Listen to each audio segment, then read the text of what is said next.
GeopByte. Hello, my dear friends. Welcome to the GeopByte. In this video, I am going to explain the solutions for the previous Ecet exam questions given for thermodynamics. Dear friends, since all these problems which were asked already, therefore these are all very important problems, and hence my request is you please go through the all problems. After listening all these problems, you practice with pen and paper. While you are practicing with pen and paper, if you find any difficulty, you please send your doubt to the GeopByte. Definitely the GeopByte team will answer all your questions. Dear friends, in the Ecet exam, generally the questions are frequently repeating. Therefore, you try to concentrate on the previous exam questions. Let us take the very first problem. Triple point of water on the Kelvin scale is. First, let me explain what is the meaning of triple point state. Triple point state is like this. Dear friends, you take the water in a container. You take the water in a closed container.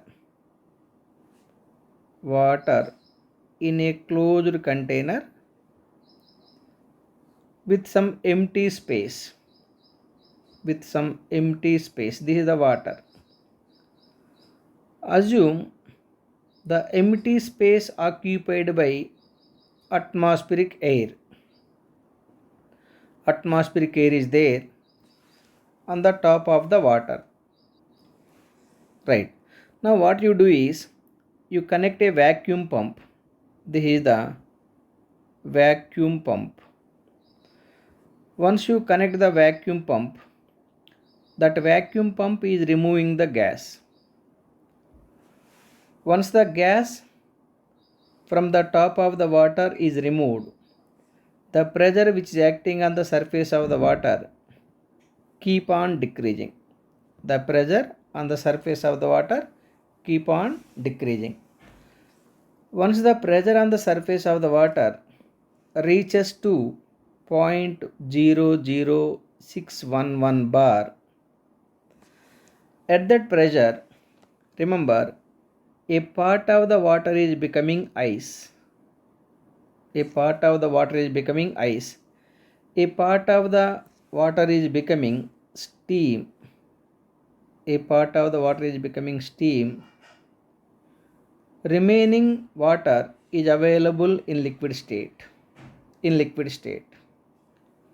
That means once the pressure on the surface of the water reaches to 0.00611 bar, a part of the water is becoming ice, a part of the water is becoming steam, remaining part of water is available in liquid state. Though the ice, steam and liquid are available at that particular state, the ice, steam and liquid water, these three are maintaining equilibrium. Such a state is called a triple point state. The definition is like this. The state at which, let me write it, the state at which three phases of the material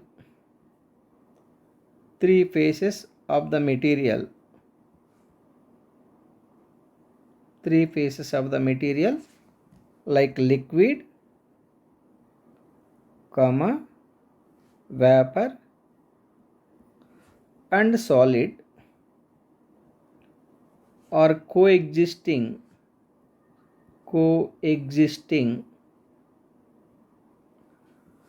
under equilibrium state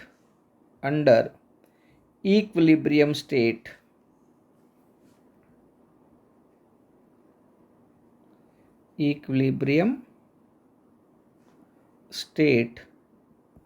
is called triple point state. Remember, at this particular pressure, the ice is maintaining 0.01 degrees centigrade. The steam is also maintaining 0.01 degrees centigrade. The liquid water is also maintaining the same temperature, 0.01 degrees centigrade. That means, though the ice, steam and liquid water is available, these three materials are maintaining same temperature. It means the three materials are under thermal equilibrium state. So anyhow, this pressure is called triple point state pressure. 0.00611 bar is the triple point state pressure, and the corresponding temperature is triple point state temperature equal to 0.01 degree centigrade. That is the triple point temperature. So at triple point, the temperature is 0.01 degree centigrade, but it is asked in Kelvin scale, means absolute temperature. Absolute temperature equal to thermometer reading in degree centigrade plus 273.15. So thermometer reading in degree centigrade is how much? 0.01 plus 273.15. It is equal to 273.16 Kelvin. That is the temperature at the triple point, 273.16 Kelvin. Look at the options. Option A 373, no, it is not correct. Option B 273 approximately, because C and D are not absolutely correct. Therefore approximately 273 Kelvin is the triple point temperature of water. I hope you got my point. Let us take another problem. Look at the second problem. Internal energy of a perfect gas is the function of.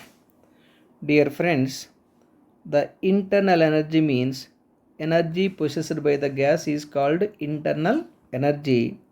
That internal energy denoted by U equal to formula m into Cv into T. m into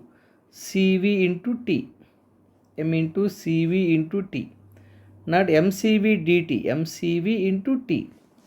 Of course, the internal energy at state 1 U1 equal to mcv T1, and internal energy at state 2 U2 equal to mcv T2. The change in internal energy du equal to U2 minus U1, that is equal to mcv into T2 minus T1. This T2 minus T1 you can write mcv into dt. Anyhow, change in internal energy is mcv dt, but internal energy equal to mcv into T for any ideal gas. For any ideal gas.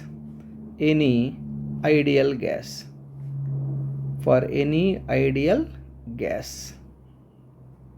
Okay. Now here, since internal energy equal to m into Cv into T, m is the mass of the gas, Cv with the specified constant volume, that is the gas constant. From this I can say that internal energy is the function of only temperature, because m constant, Cv constant. Therefore for any ideal gas, internal energy is the function of only temperature. Look at the options. Option A volume only, no. Pressure only, no. Temperature only, absolutely correct. The internal energy of the perfect gas. Ideal gas is also called perfect gas. Ideal gas or perfect gas. So the internal energy of the perfect gas is the function of only absolute temperature or temperature only.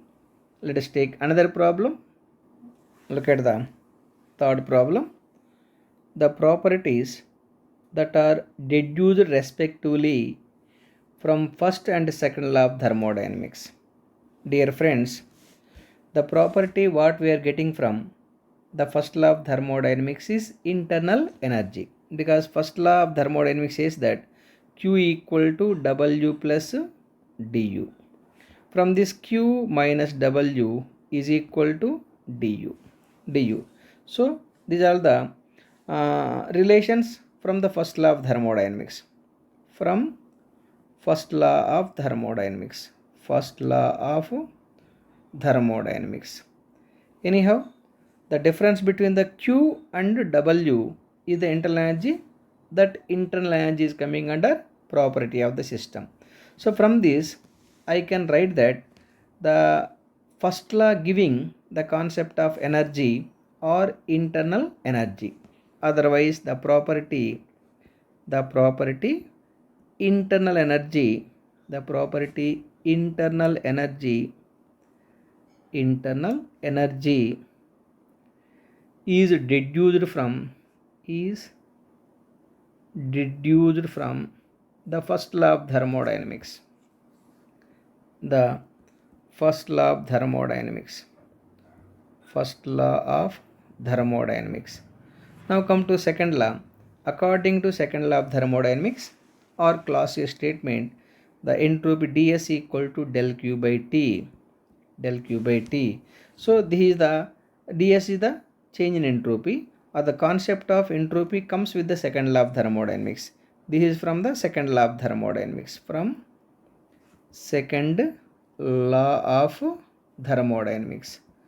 Here Q be the heat transfer, T be the temperature. So S be the entropy.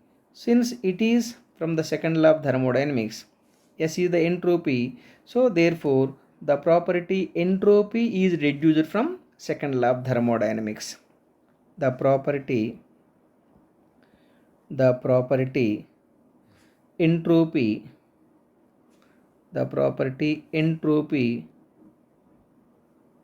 is deduced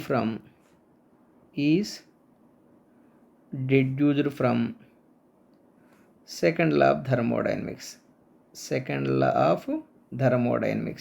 So anyhow, the energy or internal energy, I can say internal energy or energy is reduced from first law of thermodynamics.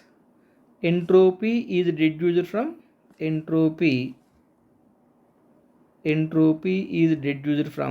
second law of thermodynamics. Now look at the options.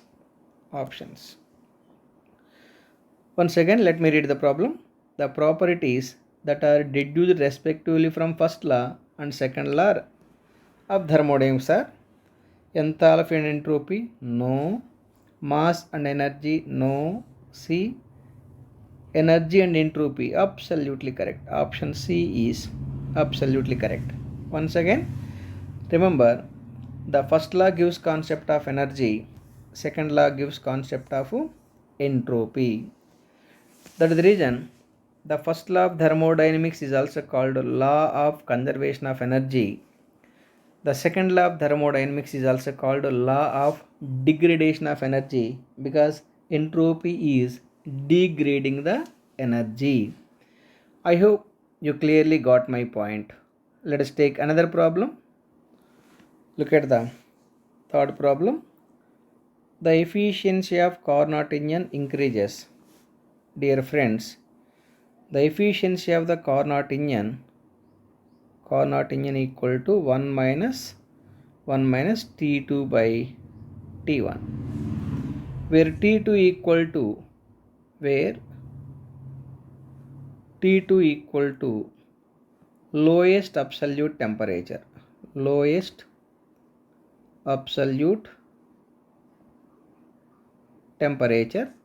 Can also be called as sink temperature. Okay, come to the T1. T1 is the highest absolute temperature. absolute temperature. That highest absolute temperature I can also called source temperature. Source temperature. Okay. Anyhow, the Carnot engine efficiency can be increased by three ways. It is like this. For example, if I decrease the T2 sink temperature at constant T1. If T2 is decreased at constant T1, then T2 by T1 is decreasing, 1 minus decreasing value will increase the efficiency. This is the one option for me for increasing the efficiency of the Carnot engine. The second option is if the T1 is increased. If the T1 is increased at constant T2, if T1 is increased at constant T2, then also T2 by T1 decreases, then 1 minus decreasing value will increase the efficiency. If T1 is increased, definitely efficiency of the Carnot cycle increases. The third option is if the T2 is decreased and T1 is increased. This is the best way for increasing the efficiency in the better manner. So these are the three options: by increasing the sink temperature, or by increasing the source temperature, or by decreasing the sink temperature and by increasing the source temperature. Look at the options. Option A, decreasing the sink temperature. Decreasing the sink temperature. That is looking correct. Decreasing the sink temperature. Increasing the sink temperature is not correct. Increasing the atmosphere temperature is not correct. Decreasing the atmosphere temperature is not correct. So decreasing the sink temperature. Therefore option A is absolutely correct. I hope you got my point. Dear friends, I am trying to explain the each and every point for your better understanding, right? Let us take another problem. Look at the fifth problem. When there is no heat exchange with the surroundings and the entropy is constant, the process is known as. Dear friends, let this is the system. This is the system. Surroundings. Let the system temperature is some 10 degrees centigrade, surroundings temperature 50 degrees centigrade. Because of this, what happens? The heat is entering to the system.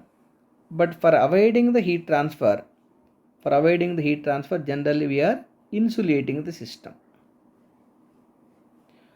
Once the system is insulated, the system is called adiabatic system. This is the insulated system.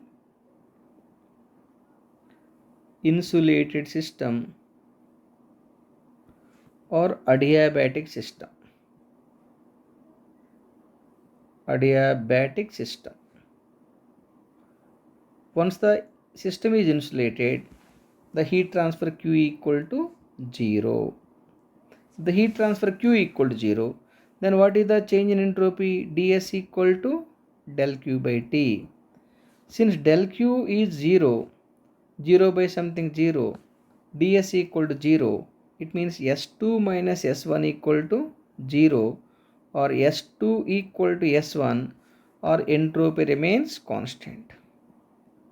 So for adiabatic system, heat transfer is 0, entropy remains constant. Look at the options. Once again, let me read the problem. When there is no heat exchange with the surroundings and the entropy is constant, the process is adiabatic process. Adiabatic process. Whatever the process which is connected to insulated system or adiabatic system is called adiabatic process. I hope you got my point. Let us take one more problem. Look at the sixth problem. The statement heat cannot be transferred from low temperature system to high temperature system without the aid of external energy is the following law of thermodynamics. Dear friends, naturally heat is transferring from hot body to cold body. It is like this. let the hot body is maintaining 100 degrees centigrade, and the cold body is maintaining some 20 degrees centigrade. Naturally heat is transferring from hot body to cold body. But you can also transfer the heat from cold body to hot body if you connect the mechanical mediator between the cold body and hot body. Let the cold body is maintaining 20 degrees centigrade. The hot body, right, may be maintaining some 60 degrees centigrade. Here you can transfer the heat from cold body to hot body when you connect the mechanical source. This is the mechanical source. Mechanical source. When you connect the mechanical source between the cold body and hot body, heat can also be transferred from low temperature body to high temperature body. It is like this. Naturally, water is always flowing down, but we can able to lift the water to the overhead tank. The same fashion, naturally heat is transferring from hot body to cold body. For that, you need not to connect any external source between the hot body and cold body. But what I am trying to tell is, heat can also be transferred from cold body to hot body with the help of mechanical source or external source. But without this external source, heat cannot be flowing from low temperature body to high temperature, low temperature body to high temperature body. So this statement is given by Clausius statement. So Clausius statement is one of the statement for the second law of thermodynamics. Second law of thermodynamics is completely explained by two statements, Clausius statement and Kelvin-Planck statement. Since the second law of thermodynamics is covering both Clausius statement and Kelvin-Planck statement, therefore this statement is coming under second law of thermodynamics. So the statement is like this. The statement, heat cannot be transferred from low temperature system to high temperature system without aid of external energy, is the following law of thermodynamics, second law of thermodynamics. Actually that statement is called Clausius statement. Clausius statement is the part of second law of thermodynamics. Therefore option B is absolutely correct. So let me write the Clausius statement. Clausius statement. It states that it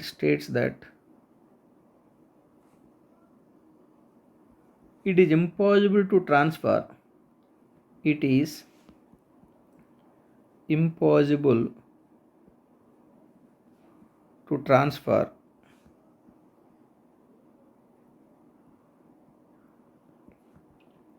the heat from low temperature body to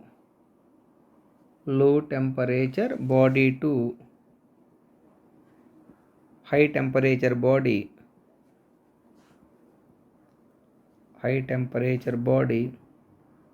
without help of any external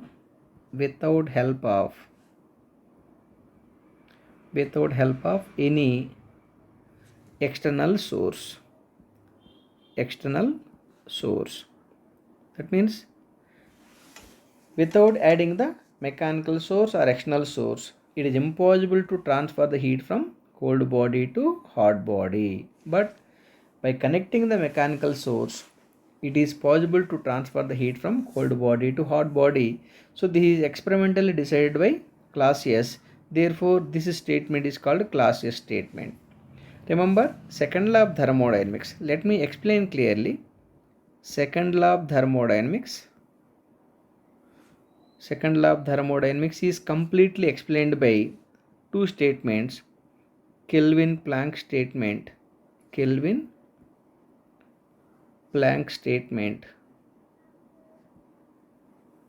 and the second one, Clausius statement.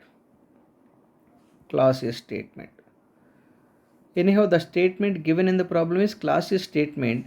Since the Clausius statement is the part of second law of thermodynamics, we have selected the second law of thermodynamics is the correct answer. I hope you clearly got my point. Let us take another problem. Look at the seventh problem. In constant volume process, work done is, as we know, my dear friends, work done equal to PdV, integral 1 to 2 PdV. This is the general formula. For a constant volume process, what is the change in volume? 0. If change in volume dV is 0, 0 and something is 0, therefore work done equal to 0 at constant volume. Therefore option A itself is absolutely correct. Option A is absolutely correct. Shall we take another problem? Yes. Look at the problem. A Carnot engine working between 600 Kelvin and 300 Kelvin produces 200 kilojoules of work. Then the heat supplied is, dear friends, for Carnot engine T1, highest temperature T1 is given 600 Kelvin, the lowest temperature T2 is given 300 Kelvin. And work output also given, work done is given 200 kilojoules. Then you are asked to decide the heat supplied. The heat supplied Qs equal to how much? Very simple problem. The efficiency of the Carnot cycle equal to 1 minus T2 by T1 is equal to work done by heat supplied. Work done by heat supplied. It is equal to 1 minus T2 is given 300 divided by 600 is equal to work done 200 divided by heat supplied Qs. So this part equal to 0.5. 0.5 equal to 200 by heat supplied. Therefore heat supplied Qs equal to 200 divided by 0.5. 200 divided by 0.5 how much? 400. 400 kilojoules is the amount of heat to be supplied. Therefore the answer is, your options are not given, you have to fill the blank, 400 kilojoules. I hope you got my point. Let us take another problem. Look at the next problem. The area under pressure volume curve of any thermodynamic cyclic process represents, it is like this. Dear friends, for any thermodynamic process, work done equal to PdV, integral 1 to 2 PdV. This is the thermodynamic work. Since work done equal to PdV, if I take the PV diagram, pressure versus volume diagram, let us take a process like this. Let this is the process. This is the process 1 to 2. Now for this 1 to 2 process, since work done equal to PdV, area towards the volume coordinate is equal to work done. Area towards the volume coordinate is equal to work done. So this is the work done. So this work done equal to what? Integral 1 to 2 PdV. Let me write it. Area, very very important point. Area below PV diagram is equal to work done or work transfer. But if I take the cyclic process, like Otto cycle, let us take the Otto cycle. Let me draw it clearly. PV diagram. The Otto cycle consists of 4 processes. 1 to 2 isentropic compression, 2 to 3 constant volume heat supplied, if you remember the process, 3 to 4 isentropic expansion, and 4 to 1 constant volume heat rejection. That is the PV diagram. Anyhow, for this cyclic process, remember area within the cycle is equal to network. Area within cyclic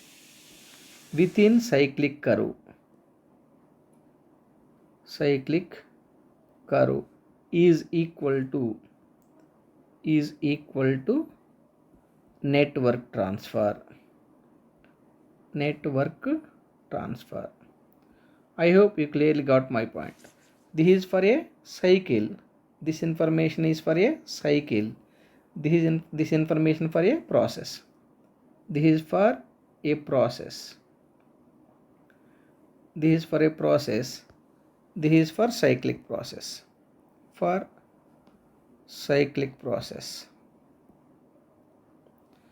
Now let us read the problem once again. The area under pressure volume curve of any thermodynamic cyclic process.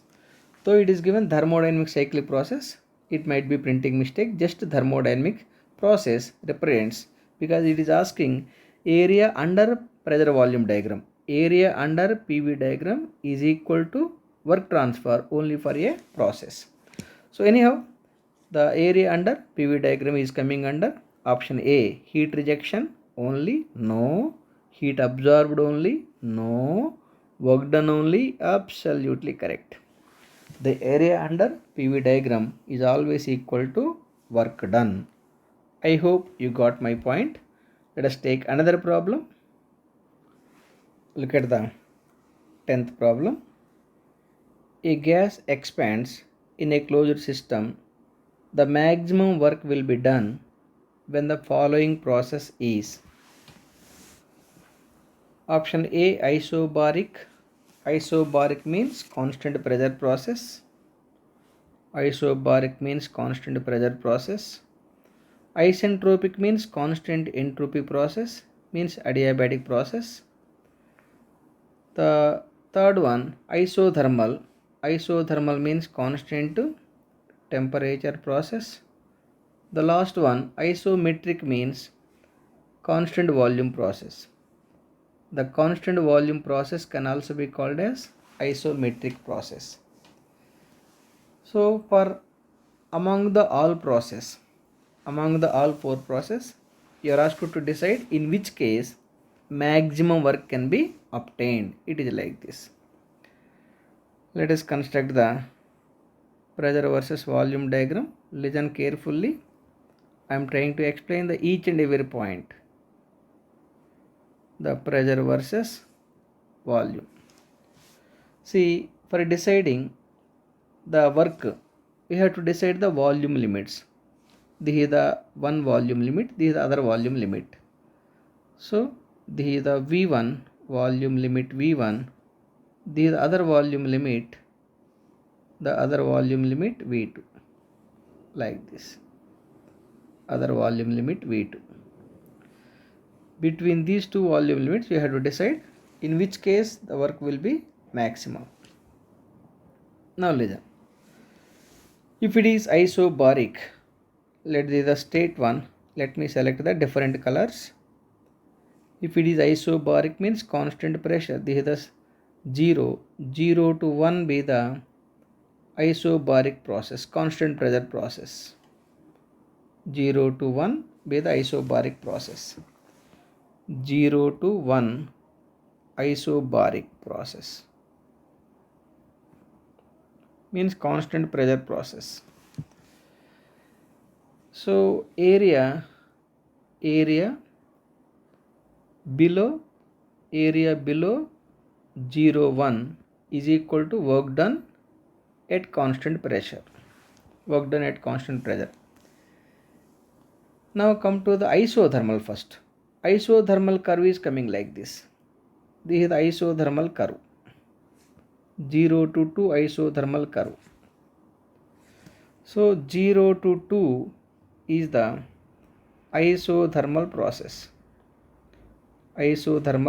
Because during the isothermal expansion, pressure decreases but volume increases. Then area, I can say area below 0 to 2 is the work done in the isothermal process means constant temperature process. If it is isentropic, if it is isentropic, it comes like this. If it is isentropic, it comes like this, 0 to 3, 0 to 3. So for this case, n equal to polytropic index n equal to 1. For this case, n equal to gamma. For the constant pressure process, n equal to 0. N equal to, I will prove why n equal to 0 for constant pressure process. So anyhow, 0 to 3, 0 to 3 isentropic process. Isentropic process. For this isentropic process, what is the work interaction area? Area below 0.3. Area below 0.3. Area below 0.3 equal to work done for isentropic process, constant entropy process. The last one is what? Last one is isometric, means constant volume process. The constant volume process must be like this. The constant volume process must be like this. 0 to 4 is the constant volume process. 0 to 4 constant volume process. Constant volume process, that is isometric process. Now area below 0 to 4 equal to work done at constant volume. But what is the area below 0 to 4? 0 only, because it is looking like a vertical line. The area below that vertical line is 0. It is vertical line. The top view of the vertical line is point. Point has no dimension. That's why work done equal to 0. Now look at the work. From this I can say that work done for the constant pressure process, because area below 0.1 is more than area below 0.2 is more than area below 0.3. Therefore work done at constant pressure process is greater than work done at constant temperature process is greater than work done at constant entropy process. Anyhow, work done for the isometric process is 0, that is 0 to 4. Now look at the options. So constant pressure process gives the maximum work output. Dear friends, remember the general rule or polytropic rule is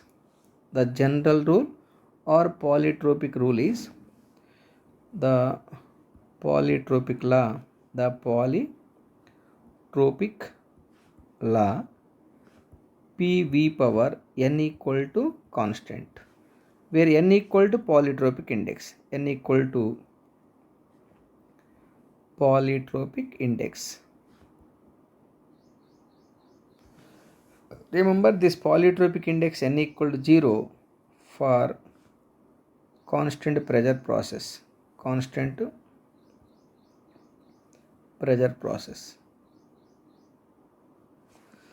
For example, if n equal to 0, PV power 0, right? N equal to 0 equal to constant. V power 0 equal to 1 only. Anything power 0 equal to 1 only. Therefore, it is a constant pressure process. That is how you can decide it. Next, this is the one information you have. The other information, if n equal to 1, if n equal to 1, PV power n equal to constant na, then PV power 1 equal to constant. It means product of pressure and volume remains constant. The product of pressure and volume remains constant only for isothermal process. Therefore, PV power 1 equal to constant or PV equal to constant is for isothermal process. This is for isothermal process. Isothermal process. Okay. Similarly, if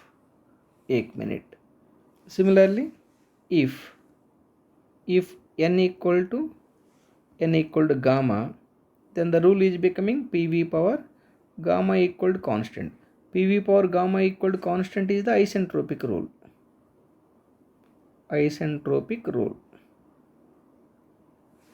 or the isentropic law. If n equal to infinity, remember n equal to infinity for constant volume process. 0 to 4 is the constant volume process. For this n equal to infinity. Why it is infinity, we'll discuss. It is like this. If n equal to infinity, for example, p1 v1 power n equal to p2 v2 power n is the polytropic rule, because pv power n equal to constant. If pv power n equal to constant, p1 v1 power n equal to p2 v2 power n, then I can say p1 by p2 equal to v2 by v1 power n. Then I can say that v2 by v1 is equal to p1 by p2 whole power 1 by n. It is equal to p1 by p2 whole power 1 by, if n equal to infinity, 1 by infinity is how much? 0. 1 by infinity is how much? 0. If 1 by infinity is 0, I can say that v2 by v1 equal to p1 by p2 power 0. So anything power 0 equal to 1. Therefore, v2 by v1 equal to 1 means v2 equal to v1. If v2 equal to v1, it is a constant volume process. So anyhow, you please remember n equal to infinity for constant volume process, n equal to gamma for isentropic process, n equal to 1 for isothermal process, and n equal to 0 for constant pressure process. I hope you clearly got my point. Did we select the answer for this problem? Yes, we have selected the answer for this problem. So among the 4 processes, isobaric work is more, or the work what we get from the constant pressure process is more for the same volume limits. I hope you got my point. Look at the next problem. A system absorbs 100 kilojoules of heat and increase in its internal energy is 1 lakh joules. The work done is, it is like this. Dear friends, the system absorbs 100 kilojoules of heat. That means heat interaction equal to 100 kilojoules. And the increase in internal energy du, increase in internal energy is taken as positive 100,000 joules. Let it be in kilojoules. 100,000 divided by 1000 for getting in kilojoules. Finally, it is how much? 100 kilojoules. Right. Now the work done. Q equal to W plus du.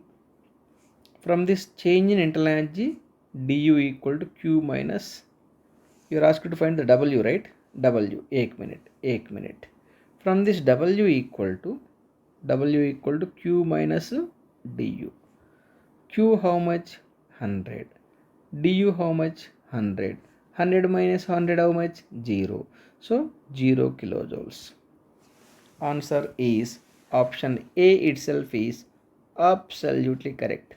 These are all the problems, very important problems, concept oriented problems.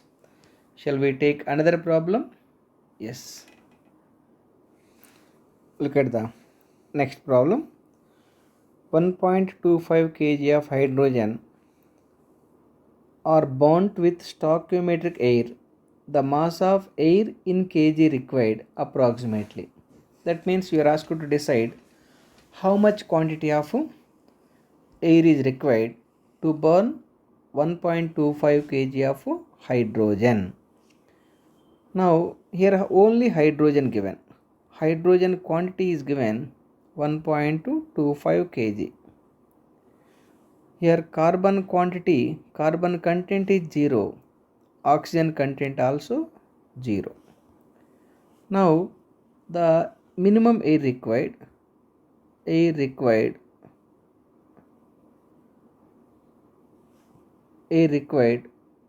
for complete combustion,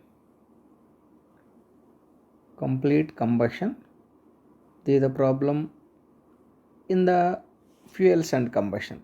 Air required for complete combustion, general formula 100 by 23 into 8 by 3 times the carbon plus 8 times the H2 minus O2 by 8 plus sulfur. That's all.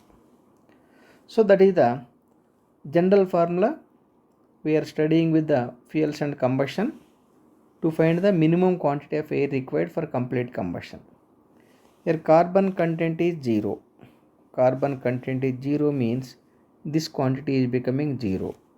Oxygen content is not given, therefore oxygen content also 0. Oxygen content is 0. This quantity becomes 0. Sulfur quantity is also not given, let it be 0. This is becoming 0. Then this is equal to what? 100 by 23 multiplied by 8 times the hydrogen. So remember final formula, this is equal to 100 by 23 multiplied by 8 into what is the hydrogen content? Hydrogen fuel is 1.25 kg. You simplify this value for getting around 43.5 kilograms. That means for burning 1.25 kg of hydrogen alone, how much quantity of air is required? 43.5 kg air is required. Look at the options. Option A 10 is not correct, 21.6 is not correct. Look at the option C 43.5. So that much quantity of air is required for burning 1.25 kg of hydrogen. I hope you got my point. Let us take another problem. Look at the 13th problem. Irreversibility will occur due to option A lack of mechanical equilibrium, absolutely correct. Option B lack of thermal equilibrium, absolutely correct. Option C involvement of dissipative effects, absolutely correct. All the given first three given statements are correct, therefore all the above are correct. The irreversibility is due to lack of mechanical equilibrium, lack of thermal equilibrium, and involvement of dissipative effects. Let us take another problem. Look at the 14th problem. In the equation of state PV equal to RT, V refers to the volume of the real gas, no. Perfect gas, yes. Ideal gas, remember ideal gas is also called perfect gas. So B is correct, C is correct, therefore both B and C are correct. Dear friends, ideal gas means the gas which obeys all gas law principles at all ranges of temperatures and pressures is called ideal gas. Let me write the definition. The gas which obeys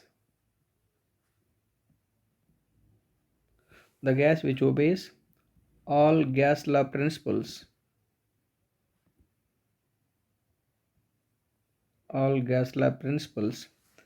at all ranges of temperatures and pressures at all ranges of temperatures and pressures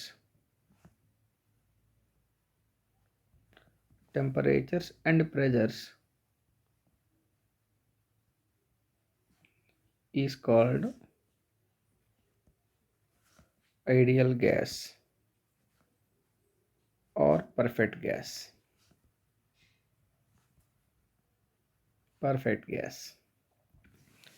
Example, the best example is atmospheric air. Air is coming under ideal gas. Here ideal gas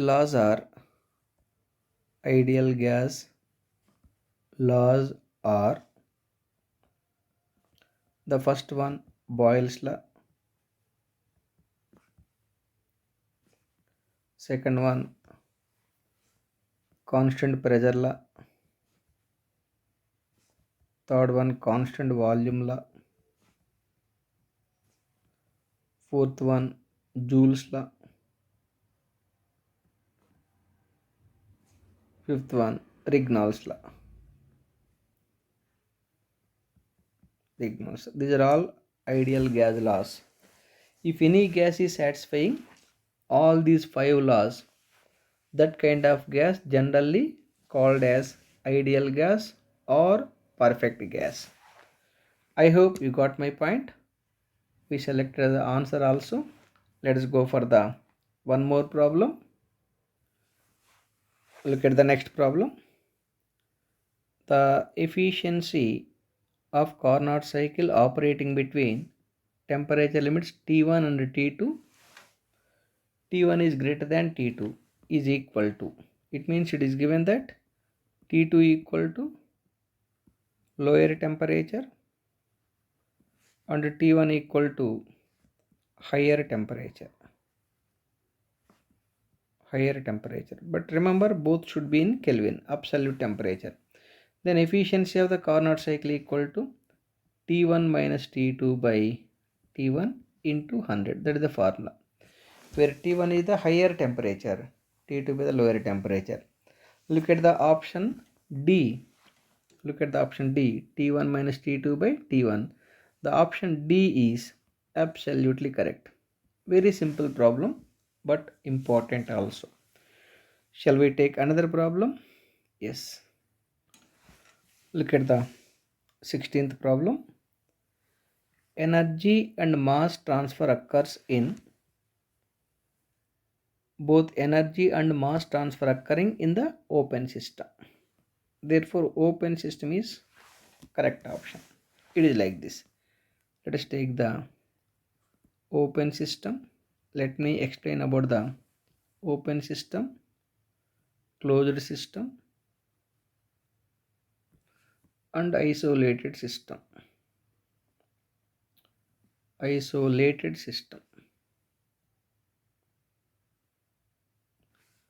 It is like this. First, let us talk about the open system. This is the open system. In the open system, mass is crossing the boundary of the system. Energy also crossing the boundary of the system. It may be from either system to surroundings or surrounding to system. Example, fan, compressor, turbine, pump. These are all coming under open systems. Come to the closed system. Dear friends, in the closed system, it is like this. This is your closed system. For a closed system, no mass interaction takes place, but energy can interact between the system and surroundings. Energy can cross the boundary of the system, but no mass is crossing the boundary of the system. Here example, 1 minute, let me write it clearly. Here energy is crossing the boundary of the system. Example for the closed system, you take the battery, Nippo battery. When you connect the battery to the torch light, just battery energy is converted to light energy. The weight of the battery remains constant. Since the weight of the battery remains constant, the weight remains constant means mass of the battery remains constant.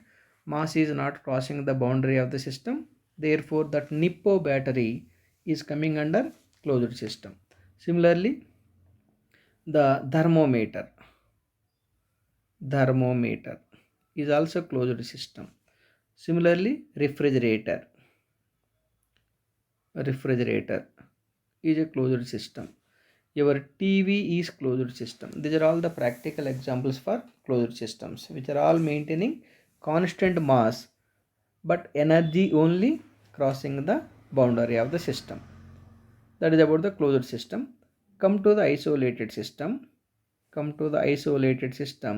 The isolated system is one in which neither mass is not crossing the boundary of the system, and energy also not crossing the boundary of the system.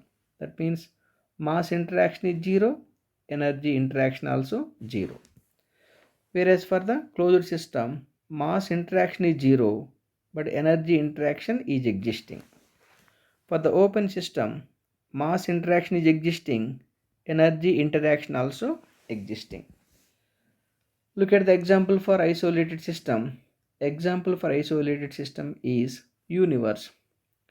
Thermodynamic universe. In the universe, total energy remains constant and total mass remains constant. Therefore, this universe is treated as best example for isolated system. Anyhow, in our problem, it is given that energy and mass transfer occurring in which system? Look at the open system. I hope you got my point. Let us take one more problem. Look at the next problem. A gas bottle is filled by atmospheric gas at 101.3 kilopascal and volume of the bottle given. Here volume of the bottle is given 0.5 cubic meters meter cube. Pressure of the gas given 101.3 kilopascal. Here the gas is filled in the bottle. Bottle volume remains constant. Bottle is maintaining constant volume. Therefore dV equal to 0 for the bottle. Change in volume equal to 0. Work done equal to PdV. As long as the dV 0, work done equal to 0. Is asking the work done by the system will be absolutely 0, because the gas is filled in the bottle. Bottle is maintaining constant volume. For a constant volume process, work done equal to 0, because work done equal to PdV. Since dV equal to 0 for constant volume process, work done equal to 0. I hope you got my point. Let us take another problem. Look at the 18th problem. 5 kg of ice and 1 kg mass of water mixed. Maybe like this. This may be the chamber where the 5 kg of ice mixed with 1 kg mass of water. Mixed with 1 kg of water. And 200 kilojoules of heat is supplied. The heat supplied to the system is 200 kilojoules. Then the temperature of the mixture. You are asked to find the mixture temperature. Dear friends, for finding the mixture temperature, I should know the ice initial temperature. The ice initial temperature is not given. It is given just 1 kg mass of water. But at what temperature the water is available? Water initial temperature also not given. Without knowing the initial temperature of the water and initial temperature of the ice, you cannot decide the final temperature of the mixture. Therefore, I can choose the option D. Data is insufficient. If I know the initial temperature of the water and ice, definitely I can decide the final temperature of the mixture. Therefore, data insufficient is the correct option. I hope you got my point. Shall we go for one more problem? Yes. Let us take the 19th problem. Whenever a system undergoes a cyclic process, for any cyclic process, cyclic integral del q by t always less than or equal to 0. This is the Clausius inequality equation. Clausius inequality equation.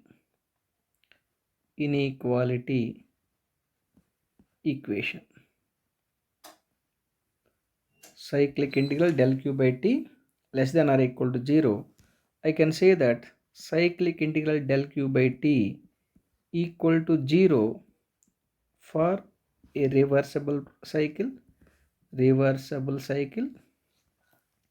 cyclic integral del q by t less than 0 for irreversible cycle, and the last important point, cyclic integral del q by t greater than 0 is impossible. This is very important point. Remember, for any thermodynamic cycle, whether the cyclic integral del q by t less than 0 or equal to 0, greater than 0 is impossible. Here I wrote cyclic integral del q by t equal to 0 for a reversible cycle, and it is less than 0 for irreversible cycle. You try to remember these three conditions, very important conditions. Conditions 1, condition 2 and condition 3 for any cyclic process. Let us take the last problem. Look at the last problem. In a adiabatic process, the following PVT relation is correct. Dear friends, the adiabatic law is PV power gamma equal to constant. This is the reversible adiabatic law.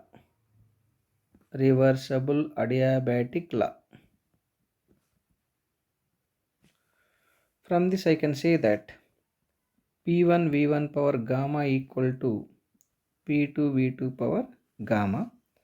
From this V2 by V1 power gamma equal to simple mathematics, school level mathematics, P1 by P2. From this you can write V2 by V1 is equal to P1 by P2 power 1 by gamma, where gamma equal to adiabatic index. Look at the very first relation.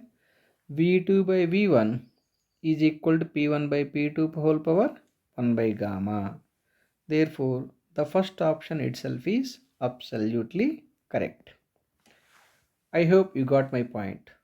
So anyhow, this is the relation between the pressure and volume.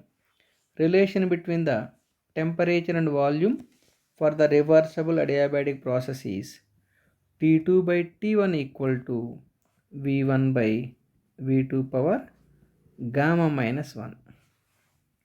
That is the relation between the temperature and volume for the reversible adiabatic process. And the relation between the temperature and pressure is T2 by T1 is equal to P2 by P1 power gamma minus 1 by gamma. So this is the relation between the temperature and pressure for the reversible adiabatic process.